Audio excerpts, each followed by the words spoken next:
going to be a grand slam home run. Swing and drive. Belton right. Welcome to the show.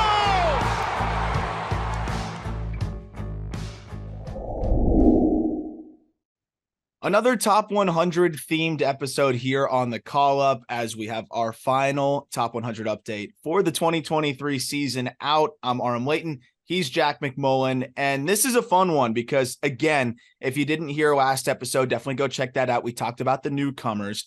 But since it's a final update, we figured we shouldn't go through every single player again that we just talked about a little over a month and a half ago. We're going to talk about the biggest changes. And now in today's episode, biggest climbers, a few fallers, and then superlatives, which I'm really excited about. We'll do that on the back half. And the one aspect about the superlatives is we picked what we wanted to give superlatives out for, but you and I have not conferred on, who we're picking. We have our own choices. I think there's going to be a fair amount of overlap, but there'll be a few outliers. So looking forward to that. I think so. And we've got some unique ones at the end, but of course we fly through the 5 tools, right? Best hit, best raw power, best game power, best run, best field, those kind of things. So it's going to be fun. And you have to end it with a yearbook every year. And the superlatives are the yearbook special. But I'm excited to kind of throw you the risers and the fallers because it's as simple as me asking why. Why did this guy climb? Why did this guy fall? So I'm just going to do a lot of listening if you're cool with that. Sounds great to me, man. You always tee me up with the best questions, so I appreciate that. I also wanted to give Kyle Manzardo a quick shout out. Guardians farmhand in the Arizona Fall League. He's not going to be talked about in this episode because he's barely moved in the top 100 for a good reason. He's just kind of sitting right there in the top 45 spot. But what he's doing in the AFL is crazy. He's hit 5 home runs in his last 6 games and 2 last night. One of which was 471 feet. I understand that the ball flies out there, but he's putting up a lot more 108s, 109s, 110s. He's getting into his power, and he's looks freaking awesome. So he might be a guy that ends up climbing a little bit and a guy that could end up breaking camp. So counterpoint, he's one of the guys that was too good for the Arizona Fall League. Yes, that correct. We were talking about. So there are guys that just finished low A, and then there are guys that are in triple and probably debut this year, assuming full health, and Manzardo wasn't healthy for the entirety of this year. But if he was with the Guardians all year long, I can almost guarantee you he makes his big league debut this year. Yeah. So it's one of those where, okay, I get it. You're getting him more reps, but he's too good for this level. If you were to create like a plus stat in terms of AFL readiness, I think some of the, low A guys that you see on this list are in the 80 to 85 range, but Manzardo, he would be like a, 140 AFL plus. There's legitimately no, he's pretty much the guarantee, I think, other than, people are talking about DeLauder, a couple other guys, but just in terms of consistency and what this guy does, it's just going to be kind of light work for him, especially with the way he finished the season. It makes sense for him to be out there, though. Like you said, he needed the at-bats. They're trying to figure out if he deserves a opening day spot. And I think there's a big reason why, a big reason why he is needing to make up for lost time a little bit, I think, is you saw him between the trade. July 6th was his last game with the Durham Bulls. Then he gets hurt and then gets traded. And he still doesn't even make his debut because he's still kind of rehabbing and coming back until August 18th. And that was in rookie ball, and then doesn't get back to AAA until August 24th. So, he missed a good chunk of time there, and I think it's similar to the Matt Mervis thing where it's just like, we want you to get a head start on proving to us that you belong on the roster opening day, and I'd say he's doing that so far. So I went to Fangraphs to remind myself of what was the everyday lineup for the Guardians this year, and they have transitioned to the 2024 projected opening day lineup because I was going to say, I think it makes sense for Manzardo to play first and Naylor move from first base to DH. I go to Fangraphs and they have Naylor as the DH and Manzardo as the projected opening day first baseman. Yeah. I think that makes a ton of sense. Yep. I love it.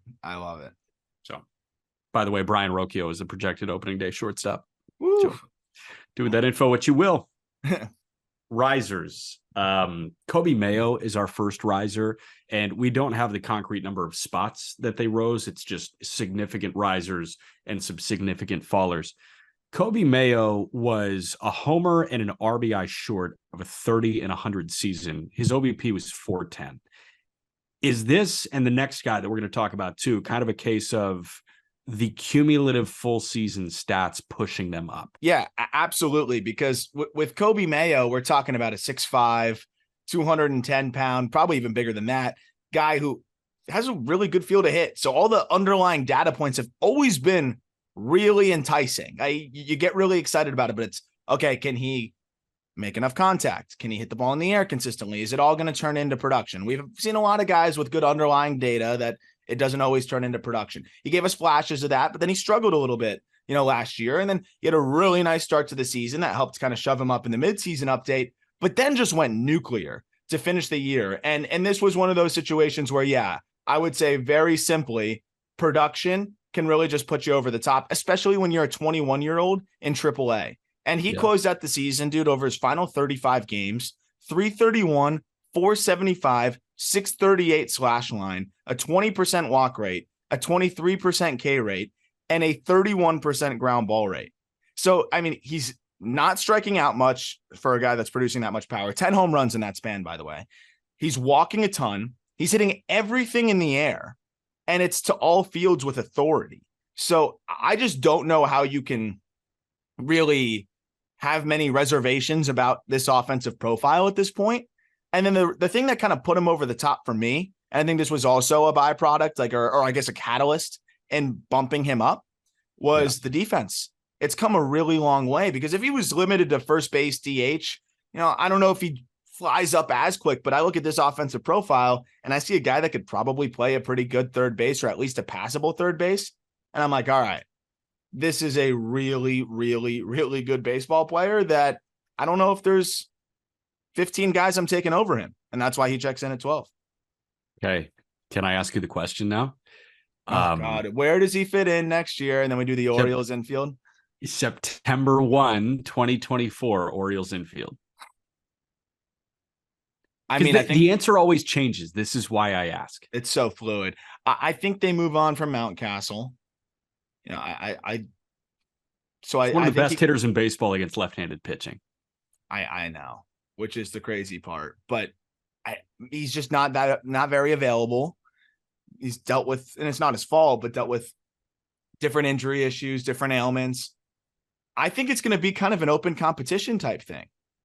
Is how is Mayo performing in comparison to Kjerstad? How is, the left side of the infield going? Like, how is Westberg doing? Is he going to play some third? Because Mayo, you could plug in at third, you could plug in at first, you could plug in, of course, at the DH spot. And I think it's really just going to become down to whoever hits more. So I don't know. Or does Kjerstad end up going back into the outfield? Do they clear up an outfield spot? I think the answer kind of lies in which veteran they trade, which is a cop-out. Yeah, that is a cop-out, but it's okay. In September 1, I also kind of have to factor in Holiday at second base with the trajectory that he's on right now. So it's a hard question. Samuel Basayo is our next big riser, another Orioles farmhand. And I don't really have a question here. I just want to say I understand and I agree with you. Yeah. We've talked about him. So, I mean, it's when have we really seen a kid do this? He's not just a 19-year-old. I mean, he was 18 for the majority of the season, turned 19 as a catcher, turned 19 in August. So this was just an unbelievable season all the way around. And what's most amazing to me is it just seemed like every time he got promoted, every time he got challenged, he did better and better and better, and finished the year with a little taste of Double-A where he was unbelievable. He ripped through the competition at the very end there. His final 50 games of the season, 335, 454, 653 slash line. That's an 1107 OPS. But what stands out the most to me, again, this was an 18-year-old, 16% walk rate, 19% K rate, and 11 home runs, plenty of doubles, mixed in some triples. And the swing is just so optimized, like for just damage, consistent damage. It's either line drives in the gap or he misses under it a little bit further and it ends up going 430, 440. Like, it just seems like the bat lives in the zone forever. And he's able to do a little bit of everything. It's a lot of hard hit singles and doubles, but you see the power starts to creep in there too. But it's not one of those things where he needs to go deep to be productive. Like, he can find the gaps and hit them hard. And it's a nice balance of feel to hit and power that you just don't see from guys that big at that age. And then you bake in the fact that he was catching while doing that. Do I think he stays there? I don't know. Maybe not. But if he does, I mean, that's even more insane. But the way he finished the year too is absolutely absurd. There's a stretch here of his final 11 games. You ready for this? Because this is between high A and double A. This includes 4 double A games, and then the rest are high A.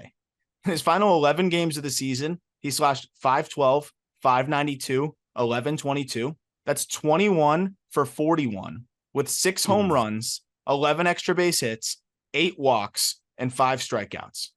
And I know that's a small sample, but that's a kid that you are throwing straight up to double A at 18 or 19 at that point, just turned 19.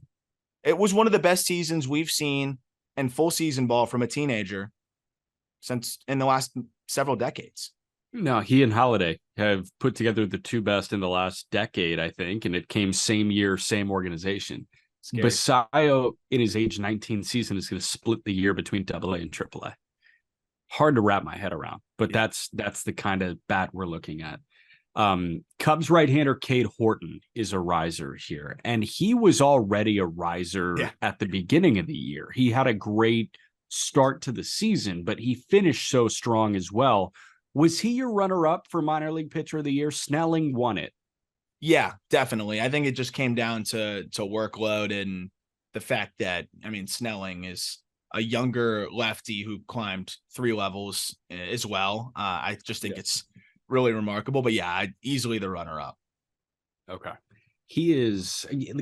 What about the second half pushed him higher? Or was it just a continuation of the first half? A little bit of both, because I thought the way he closed out the season was really remarkable. Because what really stands out with Cade Horton is, we talked about it a little bit in the past, he didn't throw that much at all in college, or, of course, and then we were kind of waiting to see how much are they going to build him up? How many innings are they going to have him throw? In college, I think he threw a total of 50 innings, something like that. Yeah. So they wanted to manage his innings, and he had a little bit of a break in July. And so at that point, we had already thrown him up pretty high in the midseason update. But I was really interested to see how he comes back from that break, because you see some guys fade as the season goes on. Maybe their stuff doesn't look the same. Maybe their command wanes a little bit. And not only is he pushing his limits and, pushing towards territory that he's never really sniffed in terms of workload, he's also being challenged in terms of competition. And he's getting up to double A now and, facing some pretty good lineups in his first full season of professional baseball on the bump. The way he closed out the year, for me, watching back at those starts, I just saw a guy that looks like he's a pretty complete pitcher for a prospect. And also the velocity was all the way there again. So he comes back off of that little break, builds back up, closes out the season with a pair of 71 pitch outings where his fastball averages 96, 5 innings scoreless both times in the postseason, which won't show in the stats. So he really threw an additional 10 innings that you won't see on like Baseball Reference or whatever. And those 10 innings were, actually 1 earned run in those 10 innings. But it was just remarkable to see. And I think the thing that really put him over the top for me was how quickly he got that changeup. Same story with Jackson Jobe. They're very similar in terms of like how quickly they learn and what they were able to do to just diversify their arsenal. And just, it shouldn't be that easy to find a third pitch that already looks like it's plus when you already have 2 really good breaking balls and a fastball. So really 4 pitches. It's a complete arsenal. It's unbelievable stuff overall and great command. It's just hard to say that there's something that you don't like about Cade Horton. Like, I don't know how you could poke a hole in this guy right now. Yeah. Let's knock out the other 2 pitchers here real quick, because we just mentioned both of them, Jobe and Snelling. Jackson Jobe with the Detroit Tigers, it's simply a matter of him throwing, and he threw in the back half of the year. He was not throwing for the front month and a half, 2 months of the season. You had a month and a half to work with before the midseason update, and then you had the remainder of the season to work with at the end of the season update. And if this guy did throw for a full year, he probably was minor league pitcher of the year because of the improvements that he made. And this is pretty much turning into the Just Jackson Jobe show.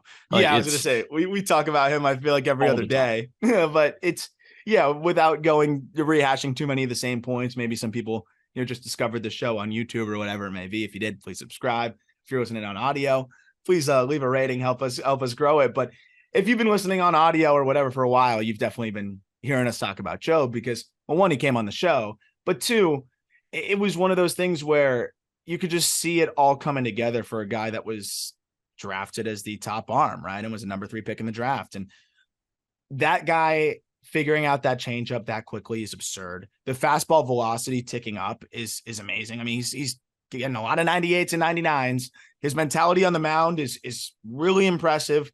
I love the way that he can attack hitters. And what really sold me, if I can boil it down to one thing, is this guy's going right on right change when he has a 70 slider. And that one, that shows you how much confidence he has. Two, that shows you how good that changeup already is. And I'm saying right on right change in high A and a double A start as well. And now in the AFL against really good hitters, he can go at you 4 different ways. And now a newfound cutter, we'll use that in any count too. So for context, that's the kind of shit you save until you get to the big leagues. Yeah. Like that's when you are forced to deploy a right on right changeup, is when you're seeing, the 3 hitter in a major league lineup. If he's seeing the White Sox and he's got Luis Robert up, that's probably when you go to the right on right change. Robert's a bad example because he can literally just go to a right on right slider and probably punch him. But I'm saying like, that's the guy you circle on a lineup card at the highest level of baseball that we have on planet Earth. And that's when you deploy that pitch. But he's working on that probably because he knows he could do that as soon as the end of next year. But also he wants to be great right away. And he wants to make sure he knows how to do it before he gets there. And that is another level of thinking that I'm sure many pitching prospects have, but that they don't utilize because they don't have to. Yeah. So he's kind of playing 3D chess, which is fascinating to me. 100%. Snelling is the last pitcher. And this is very simple. He was the minor league pitcher of the year for Just Baseball. He threw 1 billion innings. He got 1 billion punch outs. There were less than 1 billion hits against him. He had an ERA under 2. He was amazing, and he was the best pitching prospect in minor league baseball this year. I mean, in terms of what he did from a body of work standpoint, it was just remarkable. And the fact that he was able to handle that workload as a high school lefty, and this first full pro season, this first pro season period, and kept his velocity the entire year. That's some amazing stuff. And handling the challenges. I mean, the numbers in low A were video game, high A were video game adjacent, and then double A underlying numbers weren't great, but still had a 1 something, right? And was able to just continue to churn out decent starts, and then pitched well in his final start of the season, which doesn't show up in the stats as a postseason start. At Amarillo. This is a lefty that has unbelievable command already, who has a fastball that just jumps and a good feel for a curveball and a changeup. And I'm like, this guy's going to keep getting better too. I think his velocity is going to tick up. He's a really athletic pitcher. And I think that the secondary stuff's going to keep getting better. So he's only starting to really blossom into what I think is going to be the best left-handed pitching prospect in baseball going into next year as some guys graduate. And I think as he starts to solidify himself. You think he can jump Tiedemann? If Tiedemann doesn't graduate, you think by the midseason update next year, he could jump him? I think it's very possible because Tiedemann, there's a little bit of that inconsistency, and it might be because of the injuries and stuff, but I definitely think he can jump him. Yeah, I don't know if he'll have the opportunity because I feel like the Blue Jays may use Tiedemann sooner than... Yeah, it's like, why waste this many more bullets in the minor leagues? Yeah. You kind of know that the arm is he's going to have, I hope I'm wrong, but there's going to be some flare-ups here and there. Like, how many innings do you want to burn in the minor leagues? He can get outs in the big leagues if he's throwing strikes. Right. And, you protect him, you short leash him. He was so good in big league spring training. I think if he has another good big league spring training, that guy is just up. Wrapping with some hitters on the risers, and then we've got 4 fallers. Tamar Johnson walked over 100 times.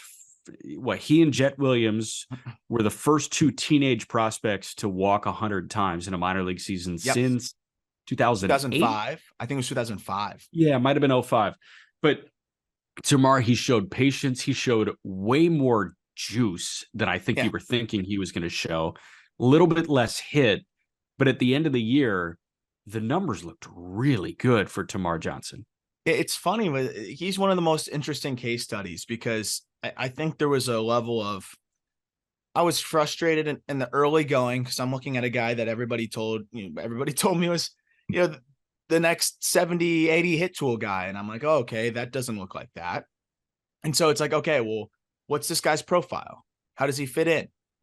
And then you start to see him rip off some really ridiculous exit velocities. And you start to see that swing do some damage in the air. I mean, we're talking 109s, 110s, 440 feet in the Florida State League. Florida, yeah. Yeah. I mean, and I'm like, okay, so now we have a left-handed hitting power bat. And then you're watching his approach and the patience. And I mean, just the way he's able to work these counts and the way he's able to leave borderline pitches. And this is another case of a guy that, when you're in low A and you're patient, that sometimes works against you because the zones are so bad and relatively inconsistent. So I almost had to recalibrate my perspective on Termarr Johnson because there was a level of, okay, wait, forget whatever your preconceived notion was about the hit tool and all that stuff. Like that could be there and that could come. But at the end of the day, if he whiffs a little bit more, and right now the hit tool's fringy, but he's 19, he was 18 for a portion of the season. The power, the overall approach, and just the swing and the athleticism in the box as an 18, now 19-year-old in low A and high A. I mean, I thought he was as impressive as any of these teenagers when you really look at where he had to hit and how he hit. And then he finished the season really well. I thought high A was a great test for him. I know it's a hitter-friendly environment there, but he started slow, punched out a good bit, and then finished really strong. And that showed me a lot. Honestly, I was wondering if he was just going to kind of coast to the finish line. I got challenged in high A, things got tough, and I'll be back next year. No, final 25 games of the season, he really looked good, and it just seemed to get better and better and better for him. So I was really impressed with Termarr, and I can't wait to see what he does next year. Yeah, Termarr Johnson with the Pittsburgh Pirates, by the way, didn't mention that he was a Pirates prospect. And I know some of you that are listening to this, know when we say Termarr Johnson Pirates, but we do have to do a better job of just attaching the team. I'm terrible at that. Absolutely terrible at that. Next guy is Chase DeLauter with the Cleveland Guardians. Yes. DeLauter was amazing in the first 2 weeks for James Madison in his draft year. Then what was it, a broken foot? Broken foot, and then had a re-aggravation, I think, later on. So it really delayed. It was just arduous, and he got a late start to this year. He's in the fall league. He's kicking ass in the fall league right now. But DeLauter, as soon as he got on the field in high A, he proved that it wasn't just mid-major baseball that he could annihilate. It was high A pitching too. Oh, yeah. And that was what just really stood out. Now you see him in the AFL hitting bombs too. I think what really put DeLauter up over the top too was he went to Double A for a week or a week and a half, and it was more of the same. You really saw another guy that when you see guys that have pretty good high A numbers, low A, high A numbers, and then really good Double A numbers, go check the walk rate. And if it's a guy that walks a lot, I'm telling you, a lot of times it's better for these guys to get to double. For these patient hitters who have a good approach. So I was fortunate enough to have that conversation with Rizzo. I'm just like, what do you mean Double A was a little bit easier for you than low A and high A? And he's just saying, dude, you don't know where the ball is coming sometimes. It's all over the map. You have a good approach. It almost works against you. The strike zones are inconsistent, all that good stuff. And now every time I look for a guy that's got a 20% or below chase rate, and I want to see how they kind of transition into double, a lot of the time they transition really, really well. And this was another example of that. On top of that, the athleticism. I don't think people realize just how athletic Chase DeLauter is. I can tell you, I didn't, coming right out of the draft. I know he could move for a 6'4" guy. He's 235, but I didn't know he could run plus run times, cover ground and center, and just be so athletic in the box. And the scariest part about DeLauter is I think his swing could even be a little bit more efficient. There's a forward move that sometimes can get him a little bit pushy. It's wild. If he could stay in the backside a little bit longer, a little bit strong. And it's something that he's already gotten a lot better at. If you look at the film from that FSU series where people started to get worried about him because he got the ringer of 3 lefties that are all pro now versus what he looks like now. I mean, his lower half is much more consistent, but I think there's even more in there with the lower half that he could tap into even more power, which is terrifying because he's already producing plus contact rates, low chase rates, and plus exit velocities. And you look at what he did over the course of the season. This includes the Arizona Fall League thus far. 12% K rate, 10% walk rate. He slashed 344, 410, 518. I mean, everything looks great. It's really hard not to be bought into this guy. I'm going to give you a crazy physical comp to Chase DeLauder, who again, 6'4", 235, moves incredibly well. Kyle Hamilton, the safety for the Ravens, the Notre Dame kid, he's 6'4", 225, 230, and he can play a good safety. And like, just if you want to Google images, both of those guys, you'll see it. And obviously Kyle Hamilton is a physical freak. You don't see it as well in a baseball uniform, but DeLauder is built like a tank at 6'4", 235. So I think those guys are very similar. There's a reason that Kyle Hamilton is already one of the better secondary players in football. And DeLauder is built like a freak athlete. And there's something to be said about guys that are just built like that, built with different. With that coordination too. And Yeah. I think that's the amazing part is the field of hit is so impressive. I mean, he'll just throw his hands at a ball, shoot it the other way, but then he's also hit 110 to dead center 460 this year. So Yeah, I'm telling you, this dude in terms of upside and just tools across the board, he's up there with just about anybody. And there's like some shades of Kyle Tucker in here. damn. Okay. Two more guys. Kevin Alcantara with the Chicago Cubs is next. And this guy, I don't want to say polarizing, but he goes through hot and cold in the prospect industry like very few. Why is he hot right now? I think finally showing that he can get into his power in games a bit more. This is a 6'6", 220-pound guy, 210-pound guy. He's very long, lanky. And speaking of Anthony Rizzo, was part of that Anthony Rizzo trade from the Yankees. I mean, I had some questions as to whether he was going to be able to control those levers. And the ground ball rate was really high. And I'm like, okay, he's just kind of long to the ball. And there's a little bit of end zone whiff. And he was struggling with breaking balls. And guys with those long levers will struggle with breaking balls, kind of swing over them. You think of O'Neal Cruz, you think of Ellie De La Cruz, you can almost have that image of them kind of just swinging, kind of flailing over. It's really hard to do when you are that long to stay short to the ball and still be able to kind of stay under a breaking ball and hit it. And that was my concern. And then we start to see him shorten up and just shorten up more. And every time I checked in, it's like, this guy's turning around velocity in. He's driving breaking balls down the other way. But all of a sudden, he's starting to cut down on that ground ball rate a little bit. I still think he's one of the most volatile prospects in minor league baseball. That said, seeing more of the positive, that upside is just too much to pass on when we're talking about top 40, 50 prospects. And now that he's getting closer, kind of elevating that floor a little bit with the production, he's still just 21 years old. I thought adjusted pretty well to AA, all things considered. I know the numbers wouldn't say that, but the at-bats looked much more competitive than I thought they would, and then has really started to settle in the AFL. Very polarizing. Definitely a guy that I'm nervous about if I'm like acquiring him, but you can dream on so much, and he's starting to give you more of that reality that you can see, which is exciting. That's the thing. It felt like he was a great idea until maybe the back half of this year. And now you can actually put it on paper and you can see it in game, which is huge. And at some point, projects do need to turn into that. And I think that was probably what elevated Dominguez to the point of a big league call-up this year, where he was a great idea, but this year he actually proved that he can be so consistent. 100%. Last guy is Cam Collier with the Cincinnati Reds. Why did Collier rise as much as he did? Tangible adjustment to his swing and the numbers. So, if I see good numbers and then I see a tangible adjustment in the box, sign me up, because I've always loved Collier. It's just something that you look at what he's been able to do at such a young age. This guy put up some pretty solid numbers. And again, the Florida State League really sapped the power, but the exit velocities were insanely strong. Once he made that tangible adjustment, you really saw a guy that all of a sudden was starting to run into plus power and plus EVs. And we saw him put up some 109s, 110s. And again, this is an 18-year-old who's still kind of getting into himself as a hitter and still kind of figuring things out. But that tangible adjustment paired with the production over the final stretch of the year, I love the adjustments he's made in the box to be able to kind of make more contact, be more under control. His timing is much more consistent now. He was definitely a hip slide guy, kind of start back, and then it looked like MJ Melendez a little bit, and that's really hard to control.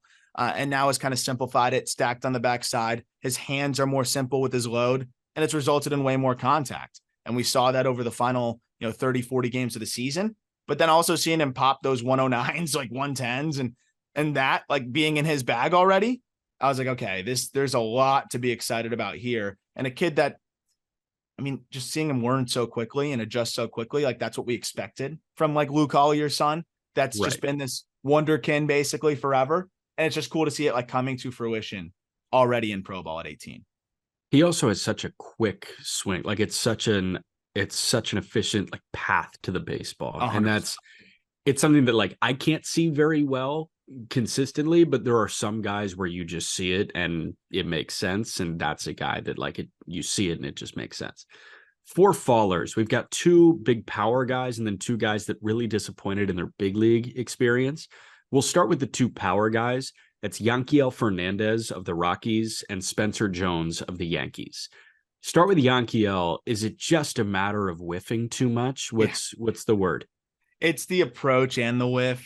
It's one thing when you're whiffing. It's another thing when you're whiffing and chasing 40% of the time. Yeah, I still like Yanquiel. I do, but we have a 50-game sample here where the at-bats were just rough, man. And, we were worried about it. Like, we were very excited about him, but I was like, Double A is going to go real well or real bad. And think about the converse of what we just said. If you're an aggressive hitter, going up to Double A is not easy sometimes. And that's almost usually what pushes guys to be more selective. If you aren't more selective, either that means you're not seeing the ball well or you're just resistant to adjustment. I think he just wasn't seeing the ball well. Like, I think it was just a bit of a shock for him. I mean, he was swinging at 66% of sliders over his final 50 games. Like, I mean, he was chasing at a 49% clip at sliders. So it's like, I mean, that's just that's some Javi Baez stuff. So again, I don't want to pile on him. He's young. He's 20. He showed us a lot of really exciting things last year. But we have a 50-game sample of 199, 258, 342. That's a 600 OPS, 32% K rate, 6% walk rate. Yeah, uber talented, but I mean, he's got to make some major changes.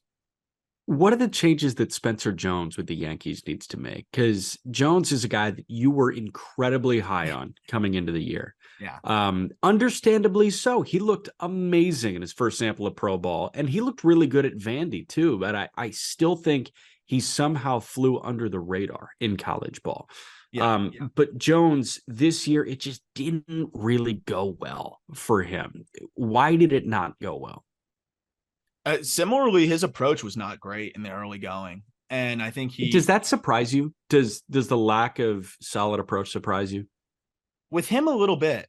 Yeah. Because I thought that's like, the Yankees took him in the first round. He's a big dude, 6'7", power guy, had a great year the year before and walked. And I'm like, okay, like I thought he'd be selective. I definitely did. And similarly, he struggled with the breaking balls and he's 6'7". Like, so it's the long levers trying to control that. He made some changes in the box to try to simplify things. And I think that's what really he needs to do. Is this is a dude that does not need much effort to get into plus power or plus power. And so at the end of the year, he made some changes. I don't think they totally showed up in the box score, but some of the underlying numbers, I mean, the whiff went down, the chase went down a little bit. The overall swing decisions were just better. He looks more comfortable. He didn't look as sped up or crowded in the box. I think really it's simplify. Get with Aaron Judge, talk to him about how he simplified. And I know not everyone's going to be able to simplify like him, but to me it seemed like he didn't really have a consistent feel all year long. And I think it's because it was always working for him before. This was kind of his first adversity as a hitter. And, I'm interested to see how he responds next year. Yeah. Two guys that I don't want to say failed their big league, audition, but really underwhelmed in their big league audition. Gavin Stone for the Dodgers, Everson Pereira for the Yankees. And let's start with Pereira because he came up at the same time as Dominguez. And while the Martian was the Martian, Pereira and Austin Wells really struggled. They looked viciously overmatched. Wells is not a top 100 guy because he has so many concerns behind the plate and he really struggled. But Pereira, what does he need to fix to be a good big league hitter? Because obviously he was a great AAA hitter. I don't think he has anything else to prove in AAA. He's ready for the big leagues, but the question will be, how ready is he at the beginning of 24? It's a similar issue. I mean, sliders. Damn. He got spun to death in the big leagues, man. And I mean, he saw more sliders than fastballs. And that literally tells me the scouting report was just rip a slider at this guy, he'll swing at it. And that's what it was like that in AAA too. That was my concern. And I was hoping, get up to the big leagues. Like, hey, buddy, if you don't figure this out, it's going to be really difficult. And, I'm sure the Yankees explain that. And it's really hard to not swing at 86-mile-an-hour sliders in the major leagues. It's very, very hard. But I don't know what that's a byproduct of, because I like the swing a lot. It's kind of surprising how much lift there is there for how good the swing is. I do think it's another guy that just doesn't recognize as well and either needs to find a way to be able to do that. Usually that means you're rushed. I don't think he looks that rushed. So this is a little bit more of a head scratcher for me, but for whatever reason, he just has not seen sliders, and that goes all the way back to the minor league. So that might be a larger issue than I gave it credit for going, into the midseason update. Got you. And then Gavin Stone with the Dodgers to wrap. Stone just, he threw, like, I don't like saying this about a guy, but you could see it pretty much clear as day. He threw timid in the big leagues this year. And it's not a fun thing to watch. He went back to AAA. He looked really comfortable. Our guy Walker Buehler started his rehab appearance, and Stone followed with 6 no-hit innings or 6 1-hit innings. Yeah. So he was comfortable in AAA. We just don't want this guy to be a tweener, because he can be a really good major league pitcher. Yeah, I mean, I think age combined with the struggles, like he's gonna be 25 next year, and just guys kind of passed him by. I still think he's gonna be a solid big league starter. That changeup is too good. He's kind of tweaked the arsenal a little bit, but when a guy's throwing his changeup more than his fastball, it's like, that screams timid. That's timid. Yeah, that screams timid. So I think it's really fastball command, confidence with that, and finding something you can spin. I think changing that slider to a harder cutter was a good move, and I think it was part of the reason why he regained some success in AAA at the end of the year and finished the year really strong as well. I thought he had some competitive starts at the big league level to wrap up the season. That, I know that the box score might not be great, but I thought the start against the Giants wasn't bad. I thought the start against the Red Sox, it ended kind of poorly, like 6 innings. I think it was 4 runs, but I didn't think he looked that bad. I think this is a number 4 starter, and he'll find a way to get himself there with some of the tweaks. I just think it's kind of hard to do in season. You are the GM of an expansion team, and you need to select one of these 3, only one. Gavin Stone, Emmett Sheehan, Ryan Pepio.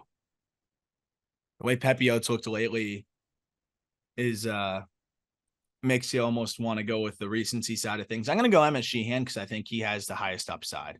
When you have that, you're not worried about the fastball reliance. No, not at that release point, because I do think he has a good secondaries, and it's just the feel for him. Pepio, I mean, it took him a while to get to here. Yeah, and I think Sheehan, if he gets to where Pepio's at in terms of the command, he's going to be a lot better. So it's risk in different ways. Stone's probably the safest option, or now Pepio with the way he's thrown, but I love the upside. I'd go Sheehan. Love it. Okay. Superlatives now. And we're going to kind of go through these like a little rapid fire. We don't need to necessarily hit on these guys' numbers that back it up, but we're going to, go through, and we've got 1, 2, 3, 4, 5, 6, 7, 8, 9, 10, 11, 12 superlatives. We could probably drop a couple of the of the whimsical ones at the end. I like Cult Hero. Yeah, Cult Hero's fun. I like the whimsical ones. We'll see how quickly we get through the cut and dry ones. Cool. I'm in. Best hit tool. Who you got in the top 100? This is the entirety of the top 100. Yeah, this is the top 100 specifically. And again, the article is linked in the episode description, but it's got to be Adael Amador. Same. I mean, from a data perspective, or if you just watch this guy hit, and the fact that he's a switch hitter, But from a data perspective, 90-something% zone contact and just got better and better as the year went on. Got banged up, which was kind of slowed his momentum, but easily the best hit tool guy, I think. Yeah, Amador with the Colorado Rockies, I had the same pick. You could say Jackson raw. Holiday, though, but I think from a data Sure. standpoint, it looks like it wouldn't totally translate the same way at the highest level. That said, you could make a Holiday case, absolutely. When I close my eyes and think hit tool, I think a switch hitter second baseman like Ade Amador. Yeah. So that's kind of why I went with him. Best raw power, I've got two guys. James Wood and Owen Casey are the two that jumped out to me in the raw power department. James Wood with the Nats, Owen Casey with the Cubs. So Casey was my runner-up for the raw power. Junior Caminero actually took it. So Wood weirdly, I think he has the potential, raw power potential, but kind of struggled in the second half to get into the power consistently. And Junior Caminero, we've talked about the 90th percentile exit velocity of 110. Yeah. And then that's crazy. Right from the same cloth that Owen Casey is.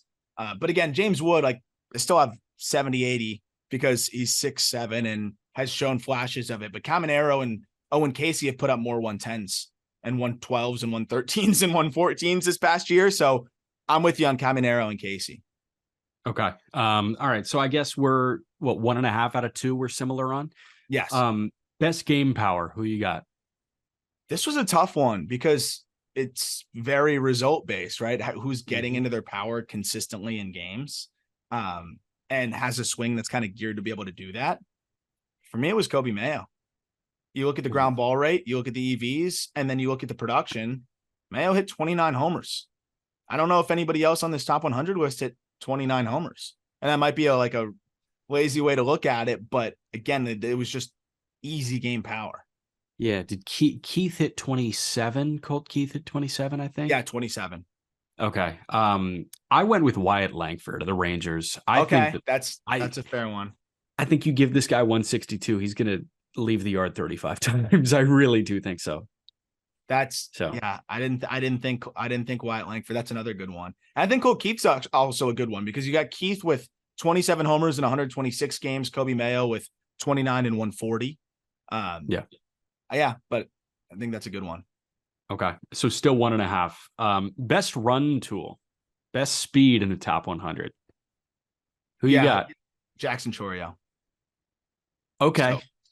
So and this might be a little bit of recency bias because I think there's probably 3-4 guys who are probably all in the same realm of their 70 run guys. I don't think we have an 80 guy on this list, but I think we might. Chourio was running sub 4s to first base. And when I saw him out in Nashville, that's got to be the fastest dude I've seen in a while out there. And it was, I couldn't believe the stopwatch. So I literally had my buddies who were at the game with me do it themselves to make sure I wasn't having some sort of physical issue and clicking it too soon. And they all kept getting sub 4s too, 3.8s, 3.85. It was remarkable watching him run like that. Okay. So you went Jackson Chourio of the Brewers. I go Dylan Head of the San Diego Padres, their first round pick this year. You know what his 60-yard dash time was? Perfect Game has his 60 on his profile. He ran a 6.22 60-yard dash. Yeah, that's gross. I would love a Chourio Dylan Head race. So you don't see it with the stolen bases yet. He was 4 for 7 in the stolen base department to start his pro career. But I think this guy, if anybody's going to do the Victor Scott 90 bags thing, it might be Dylan Head. I think that's the best answer too, in terms of if anyone's going to be faster than if I could pick one guy to be faster than Chourio in the next 2 years, and my answer would be Dylan Head. Lawler's fast, really close, but now we have home to first times in the big leagues from Lawler. It's just not quite there. Head could do, especially from the left side of the box too, which works in your favor. Yeah. Best field. I've got 2 answers. I've got an outfielder and an infielder. Because I think it's kind of hard to compare apples to oranges in this case. No doubt. Outfield, we have to agree. Yeah, no. It would be weird if we disagreed on this one. It's a no-brainer. Pete Crow Armstrong of the Cubs, you got simple. it. You got it. Infield. If you had to pick an infielder, do you have an infield answer? I was thinking about it, just in case, because I know we didn't put it on the sheet. Yeah. There's a couple guys that I think could kind of crack the infield side of it. I love Ortiz and Joey Ortiz. That was my answer. Yeah. Joey I Ortiz think you can make with a the Orioles. Lawler case just because how clean he is over there. But I think Ortiz is a little bit more special, like in terms of just freaky ability with the glove, like better arm, just makes crazy plays. Joey Ortiz is, there's a thread that I put out. I don't think you remember the one I put out, Joey Ortiz, where I literally only made that thread because I was having so much fun going through his defense video. And I'm like, I need other people to enjoy this. And there's just unbelievable highlight reel plays that guy can make, day in, day out. Yeah. I went Joey Ortiz as well. Best fastball. We jump to the hill now. I think we should have the same answer. Maybe not.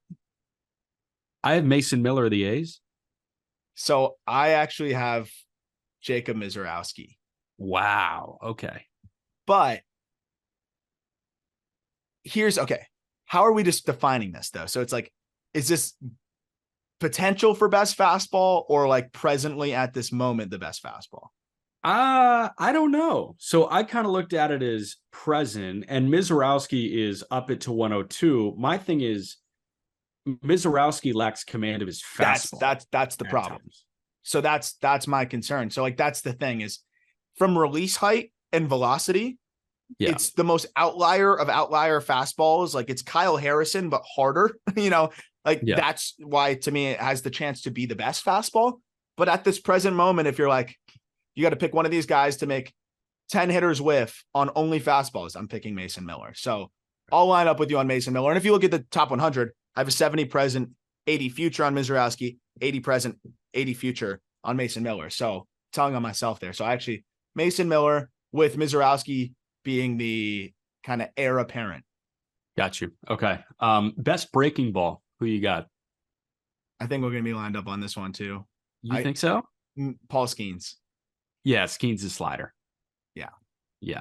Were there any other considerations?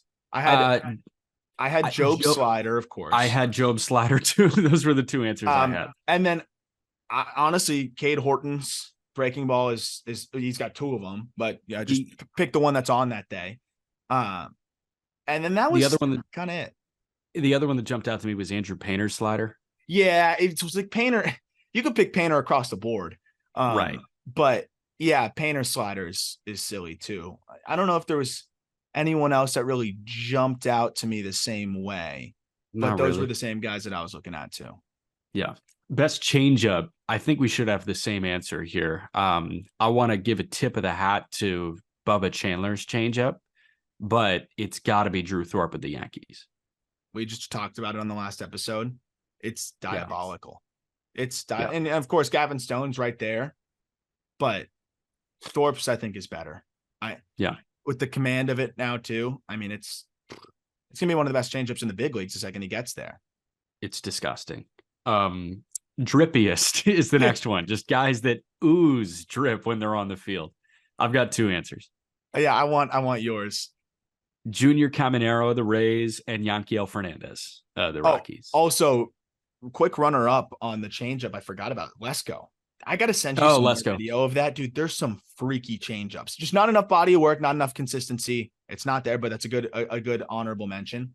Back to the drip conversation, which is Yanquiel is. I mean, you and I witnessed the Yanquiel drip together. Like, so it's Caminero and Yanquiel for me. Those are the two. Yeah, I mean, so Yanquiel was hilarious in the Futures game. It was just awesome to see him just do his thing, and just see the confidence and just the way he goes about his business. I thought that was a lot of fun. I might have a recurring answer here, but Pete Crow Armstrong, man, he's got the swagger to him. Which is really funny. He's that LA kid. He unapologetically is. I love the way he like carries himself. He always has those just kind of like those pulling up, like he looks like an NBA player pulling up through the tunnel sometimes when he comes to these games. And so I'd go Pete Crow Armstrong, but Yanquiel is another real close one.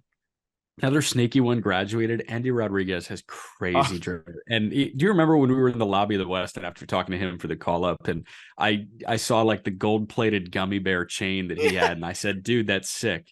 And he said, apologies for the language, don't fucking touch it.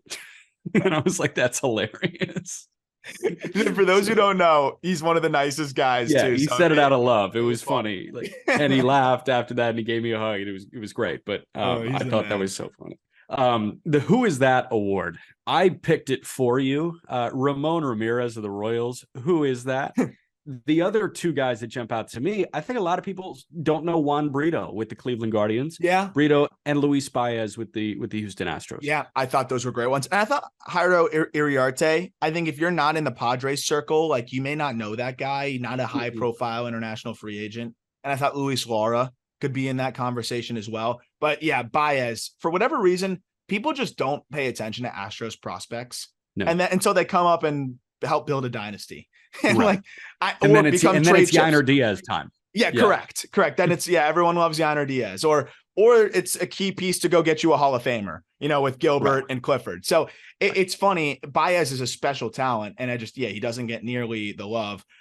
If Ramon Ramirez flops next year, a lot of people are going to make fun of me because I had several replies. They're like, "This guy's not even in the top 30 on Pipeline, and not even the top 43 on Fangraphs." Like, how did you even come to this conclusion? I'm like, dude, there's a full write-up that tells you why I came to that conclusion. That said, I understand that it's a little aggressive, but if I was working for a team and I caught that guy at the complex, I'd say, I don't know if there's 100 prospects I'm taking over this guy. And sometimes when you have that aggressive thought, it can work out really well, like the guy who convinced the Rays to trade for Junior Caminero, or it can work really poorly. I really like what I saw there. But yeah, he's got to be the number one Who Is That guy, because no one knew outside the Royal circles, I think, who he is. Yeah. The cult favorite, I think I picked yours for you. Xavier Isaac with the Rays is your cult favorite. And I think that the cult is developing because of this show. So how do we define cult favorite? I think a guy that prospect heads have latched onto. Yeah. I think it is Xavier Isaac. And it's funny because that was a guy that I just fell in love with a few games in, and then, started to buy his cards. And then I just bought a box of Bowman and had the best pull of my life, which was an Xavier Isaac out of 10, which is nuts. It's just, you've listened to the show long enough. Everyone knows how much I love the swing and how much I think it's going to play. But I think for anyone else, it could be kind of like that prospect head cult favorite that you think could be the next candidate for that. I think Sebastian Walcott's another one. There's a facet of people on Twitter that just love that guy. And he's freaky. Don't get me wrong. He's awesome, but I think that's another cult favorite guy. And then another low key one, Arjun Namala. If he has a nice little start to next year, I think a lot of people are going to jump on that bandwagon. He's super young. He's long. He's twitchy. He's powerful already. He's got a cool name. I could see people kind of latching on. I can definitely see people latching on, but I think not many have latched on yet because he wasn't a top 10 pick. He went 21, 22 to Toronto. I think it was 22, but I think Walcott is probably the right answer because there are people that are, putting the 17-year-old in the top 40 of their prospect rankings. So no, I've seen him even higher than that. Yeah. So that's Colt 101 there. That's when and then of course Jason Dominguez, but that doesn't count. Right. Last one is pretty just cut and dry. I don't even think it's opinionated. Best bargain. I kind of sorted by signing bonus. Yeah. You had Jefferson Caro and Edgar Caro signed for $200K. Curtis Meade signed for $200K. Ivan Herrera signed for $200K. Jairo Iriarte signed for $75K. Juan Brito at $60K. Ramon Ramirez at $57,000. But the winner, clear as day, is Ceddanne Rafaela of the Red Sox, who is a $10,000 international free agent.